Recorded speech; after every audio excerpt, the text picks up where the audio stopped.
ಯಾವ್ಯಾವ ಠಾಣೆ ಕೆಲಸ ಮಾಡಿದ್ರಿ ಗಿರೀಶ್ ನೀವು? ಯಾವ್ಯಾವ ಠಾಣೆ ಕೆಲಸ ಮಾಡಿದ್ರಿ? ಅಲ್ಲ, ನಂದು ಎನ್ಕ್ವೈರಿ ನಡೆದಿದೆ ಈಗ ಅಥವಾ ಹೆಂಗೆ?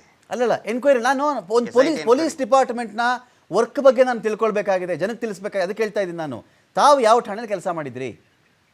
SI ಸಬ್ ಇನ್ಸ್ಪೆಕ್ಟರ್ ಆಗಿ ಕೆಲಸ ಮಾಡಿದ್ದೆ ಹೇಳಿ. ಸಬ್ ಇನ್ಸ್ಪೆಕ್ಟರ್ ಆಗಿ ಕೆಲಸ ಮಾಡಿದ್ದೆ. ಯಡ್ರಾಮಿ, ನರೋಣ, ಗುಲ್ಬರ್ಗ ಜಿಲ್ಲೆಯ ಒಂದು 5-6 ಪೊಲೀಸ್ ಸ್ಟೇಷನಲ್ಲಿ ಕೆಲಸ. Thank you.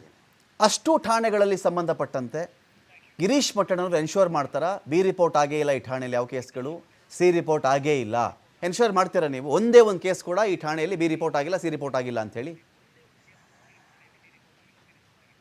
ತಾವು ಏನು ಕೇಳ್ತಾ ಇದ್ದೀರಿ ನನಗೆ ಅರ್ಥ ಆಯಿತು. ಎಲ್ಲ ಠಾಣೆಗಳಲ್ಲೂ ಆಗಿರ್ತದೆ. ಹಾಂ, ಸರಿ.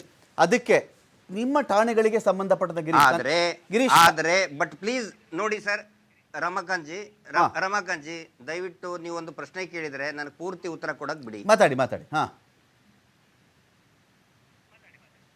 ತಾವು ಕೇಳಿದ್ರಿ ಯಾವುದೇ ಠಾಣೆಯಲ್ಲಿ BC ರಿಪೋರ್ಟ್ ಆಗಿರಲ್ವಾ? ಆಗಿರುತ್ತೆ. ಆದರೆ ಒಂದೇ ಮನೆಯ ಅಂಗಳಕ್ಕೆ ಸಂಬಂಧಪಟ್ಟಂತೆ ನಿರಂತರವಾಗಿ C ರಿಪೋರ್ಟ್ಗಳು ಆಗಿರುವುದಿಲ್ಲ. ಇಷ್ಟೇ. ಓಕೆ, ಪ್ರಶ್ನೆ ಕೇಳ್ತೀನಿ ಈಗ ಗಿರೀಶ್. ಒಂದೇ ಮನೆ ಅಥವಾ ಒಂದು ಇನ್ಸ್ಟಿಟ್ಯೂಟ್ ಸಂಬಂಧಪಟ್ಟಂತೆ ಆಗಿಲ್ಲ, ನನ್ನ ಗಮನಕ್ಕಂತೂ ಬಂದಿಲ್ಲ.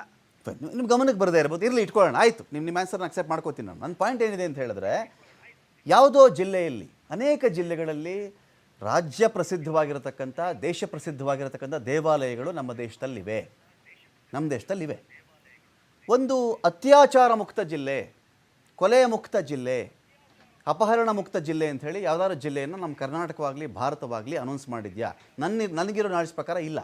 ಅಲ್ಲಿ ಎಲ್ಲೋ ಒಂದು ಜಿಲ್ಲೆಯಲ್ಲಿ ಒಂದು ಅಪಹರಣ ಆಯಿತು, ಒಂದು ಕೊಲೆ ಆಯಿತು ಅಂದಾಗ ಕೊಲೆಯ ಬಗ್ಗೆ ತನಿಖೆ ಆಗಲಿ, ನಾವಲ್ಲಿ ಮಸೀದಿ ಮುಲ್ಲಾನ ಹಿಡ್ಕೊಂಡು ಬಾ, ಯಾವುದೋ ಚರ್ಚ್ಗಳ ಪಾದ್ರಿನ ಹಿಡ್ಕೊಂಡು ಬಾ, ದೇವಸ್ಥಾನದ ಟ್ರಸ್ಟ್ಗಳನ್ನು ಅಧ್ಯಕ್ಷರನ್ನ ಹಿಡ್ಕೊಂಡು ಬಾ ಅಂತ ನಾವು ಕೂತರೆ ಅದು ನಮ್ಮ ಅಸಂಪ್ಷನ್ ಆಗಬಲ್ಲದೆ ವಿನಃ ಕಾನೂನು ಪ್ರಕಾರ ಪ್ರೂವ್ ಆಗದೆ, ನೋಡಿ ಇಲ್ಲೊಂದು ಮಸೀದಿ ಇತ್ತು, ಈ ಸುತ್ತನೇ ನಡೀತಾ ಇತ್ತು, ಇಲ್ಲಿ ಇದಕ್ಕೆ ಇವನೇ ಕಾರಣ, ಚರ್ಚ್ ಇತ್ತು ಇವನೇ ಕಾರಣ, ಟ್ರಸ್ಟ್ ಇತ್ತು ಟ್ರಸ್ಟ್ ಅಧ್ಯಕ್ಷನೇ ಕಾರಣ ಅಂಥೇಳಿ ನನ್ನ ಬಳಿಯಲ್ಲಿ ಏನೂ ಇಲ್ಲದೆ ನಾನು ಮಾತಾಡೋದು ಹೇಗೆ ಮಟ್ಟಣ್ಣನವರು?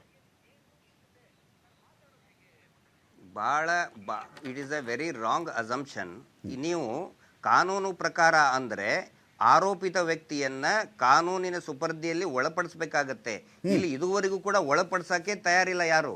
ಓಕೆ, ಈಗ ನೀವು ಮುಲ್ಲಾ ಅಥವಾ ಪಾದ್ರಿ ಯಾರೋ ಅಂತ ಹೇಳಿದ್ರಲ್ಲ, ಅವ್ರನ್ನ ಕಾನೂನಿನ investigation, he should become part of investigation. ಆನೆ ಮಾವುತನ ಪ್ರಕರಣದಲ್ಲಿ it is a very standard example ಇದೆ. ಓಕೆ, ಪ್ರಕರಣ ನೋಡಿ, ಆನೆ ಮಾವುತನ ಕೊಲೆ ಆದಾಗ ದೂರನ್ನ ಸ್ವೀಕಾರ ಮಾಡಬೇಕಾಗಿದ್ದು ಆನೆ ಮಾವುತನ ಹೆಂಡತಿ ಅಥವಾ ಮಕ್ಕಳಿಂದ. ಅವರು ಅಲ್ಲಿ ಪ್ರೆಸೆಂಟ್ ಇದ್ರು, ದೂರು ಕೊಡಕ್ ಹೋಗಿದ್ರು ಠಾಣೆಗೆ. ಆದ್ರೆ ಹೆಂಡತಿ ಮಕ್ಕಳ ದೂರನ್ನ ನಿರಾಕರಣೆ ಮಾಡಿ ರಾಜೇಂದ್ರ ರೈ ಅನ್ನುವಂತಹ ಆ ಮನೆಗಾಗ್ಲಿ ಜಾಗಕ್ಕಾಗ್ಲಿ ಸಂಬಂಧ ಇಲ್ಲದೆ ಇರುವಂತಹ ಮತ್ತು ದೇವಸ್ಥಾನದ ಟ್ರಸ್ಟ್ಗೆ ಆತ್ಮೀಯನಾದಂತಹ ವ್ಯಕ್ತಿಯಿಂದ ದೂರು ತೆಗೆದುಕೊಳ್ಳುವಂತಹ ಅವಶ್ಯಕತೆ ಏನು ಇತ್ತು? When there is no locus standi, ಆ ರಾಜೇಂದ್ರ ರೈ ಅನ್ನುವಂತಹ ವ್ಯಕ್ತಿಗೆ ಇವರು ಯಾವುದೇ ಸಂಬಂಧನೇ ಇಲ್ಲ. ಆ ನಂತರ ರಾಜೇಂದ್ರ ರೈ ವ್ಯಕ್ತಿ ತನ್ನ ದೂರಿನಲ್ಲಿ ಬರೆದು ಕೊಡ್ತಾರೆ, ಈ ಮನೆಯಲ್ಲಿ ಕಳ್ಳತನ ಆಗಿದೆ, ಕಳ್ಳತನ ಮಾಡೋದಕ್ಕೋಸ್ಕರ ಇಲ್ಲಿ ಕೊಲೆ ಮಾಡಿದಾರೆ ಅಂತ ಹೇಳಿ. ಅಲ್ಲ ಸರ್, ಆ ವ್ಯಕ್ತಿ ಆ ಮನೆಯ ಸದಸ್ಯನೇ ಅಲ್ಲ ಅಂದ ಮೇಲೆ ಕಳ್ಳತನ ಆಗಿದೆ ಅಂತ ಹೆಂಗ್ ಗೊತ್ತಾಯ್ತು? ಗಿರೀಶ್ ಮಟ್ಟಣ್ಣವ್ರ ಮನೆಯಲ್ಲಿ ಕಳ್ಳತನ ಆಗಿದೆ ಅಂತ ಹೇಳಿದ್ರೆ ಗಿರೀಶ್ ಮಟ್ಟಣ್ಣವ್ರ ಮನೆಯಲ್ಲಿ ಇರುವಂತ 4 ಜನಕ್ಕೆ ಗೊತ್ತಾಗಬೇಕು. ರಮಾಕಾಂತ್ ಅವ್ರಿಗೆ ಯಾಕೆ ಗೊತ್ತಾಗುತ್ತೆ? ಹೇಗ್ ಗೊತ್ತಾಗುತ್ತೆ? ಸೊ ಇಲ್ಲಿ ರಾಜೇಂದ್ರ ರೈಗೆ ಹೆಂಗ್ ಗೊತ್ತಾಯ್ತು?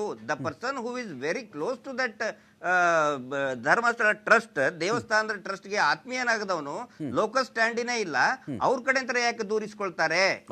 ಅಂದ್ರೆ ಇಲ್ಲಿ ಇಡೀ ದೇಶದ ಕಾನೂನು, CRPC ಪೊಲೀಸ್ ಮ್ಯಾನ್ಯುವಲೇ ಒಂದು, ಇಲ್ಲಿ ಯಾವ ಪೊಲೀಸ್ ಮ್ಯಾನ್ಯುವಲ್ ಕೂಡ ವರ್ಕೌಟ್ ಆಗುದಿಲ್ಲ. The same case, Soujanya case ನಲ್ಲಿ ಆಗ ಹೇಳಿದ್ರಿ ಸಾಕ್ಷಿ ನಾಶದ ಬಗ್ಗೆ. ಹರೀಶ್ ಮಡಿವಾಳ ಆಕ್ಸಿಡೆಂಟ್ ಆಗ್ತದೆ 3-4 ಕಿಲೋಮೀಟರ್ ದೂರದ ಹಿಂದೆ, ದೂರ್ ಕೊಡೋನು ಧರ್ಮಸ್ಥಳದ ಲಾಜಿಂಗ್ ನಲ್ಲಿ ಇರೋನು ಬಂದು ದೂರ್ ಕೊಡ್ತಾನೆ, ರ್ಯಾಶ್ ಅಂಡ್ ನೆಗ್ಲಿಜೆಂಟ್ ಆಗಿ ಬಿದ್ದ ಅಂತ. ಅರೆ ಸ್ವಾಮಿ, ಇದು ಎಲ್ಲಿದೆ ಕಾನೂನು? ಇದು ಪ್ರವೀಣ್ ಗೌಡ ಅಂತ ಹೇಳಿ ಧರ್ಮಸ್ಥಳ ದೇವಸ್ಥಾನದಲ್ಲಿ ಇರೋನು